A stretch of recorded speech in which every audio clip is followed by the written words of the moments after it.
We look at this and we see comfort. We see a holiday that we're told is about peace and joy, and a specific birth in Bethlehem 2,000 years ago. If you scratch the surface of that silent night, you'll find something that's much older and much louder. You find not a festival of a birth, but a festival of the dead. You'll find that the cookies you leave for Santa are actual ritual offerings to ancestors.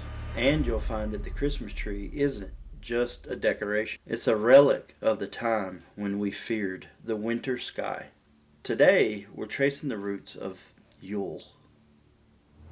We're going to go back past the Vikings, all the way to the Indo-European steppes, to prove that Christmas isn't a modern invention. It's a living artifact of the ancient world.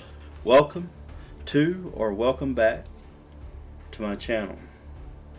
I'm David, the Urban Norseman. Let's drink Yule.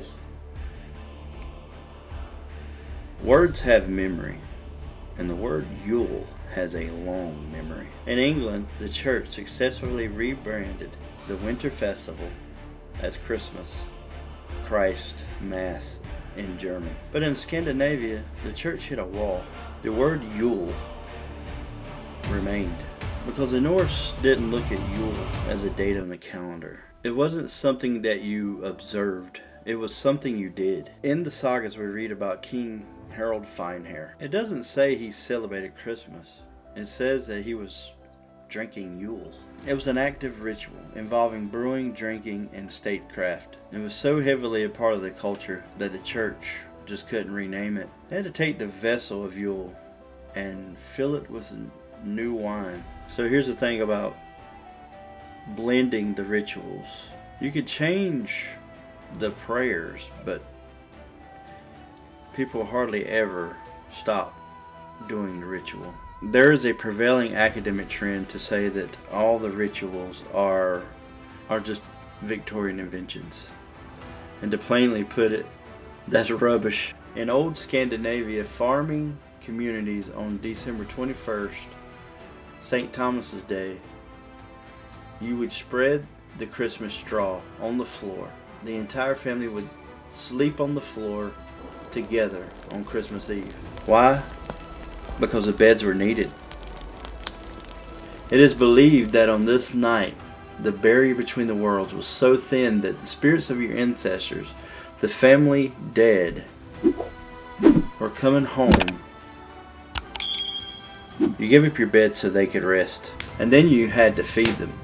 You would leave a bowl of porridge by the barn or the hearth for the spirits of this farmstead. Does that sound familiar? That tradition didn't vanish, it just traveled. It crossed the ocean, got a sugar coating, and became milk and cookies for Santa.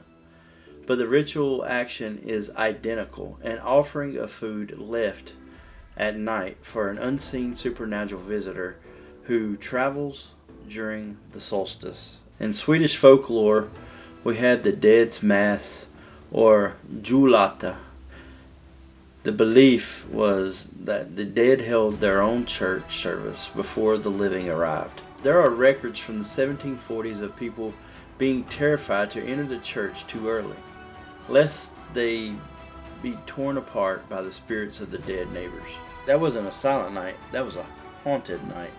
If the dead were in the church, who was in the sky? This brings us to the cosmology of the solstice night, the wild hunt. Odin bears many names, but at this time of the year, he is Jólnir, the Yule one. He leads a furious host of unholy dead criminals, oath breakers, fallen warriors, tearing across the winter sky. There is a prevailing academic trend to say that all the rituals are just Victorian invention. The origins of this procession in the sky eventually morphs into Santa's sleigh. But originally, you didn't want to see the sleigh. You hid from it. And then there's Lucy.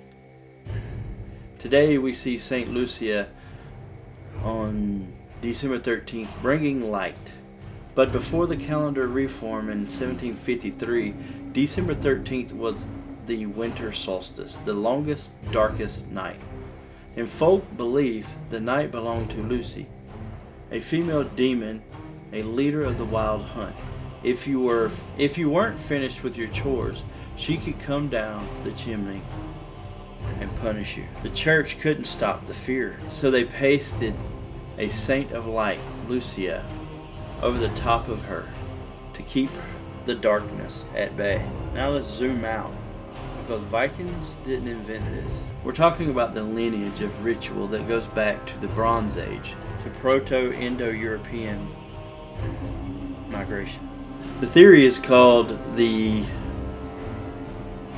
Fantanova hypothesis. It suggests that the ancestors of the Germanic peoples migrated north into the forest, where the harsh winter codified these rituals of fire and survival. Then some of them moved back south and east, eventually becoming Indo-Iranians. This explains why we see such a striking parallel between Norse mythology and Vedic tradition. Consider Odin, the god of rage, magic, and the dead. He is a direct counterpart of the Vedic god Rudar, a fierce storm god, and later Shiva. Consider the wild hunt. In Vedas, we had the Marits, storm spirits who ride through the sky. Even the way that we treat the dead. The cremation rituals of the Viking Age and the Vedic rituals share a similar template. They don't look at fire as a way to dispose. They look at fire as a way to return to the elements. The Yule log, the bonfires, these are echoes of the ancient Indo-European obsession with fire as a living cleansing force in the dead of winter.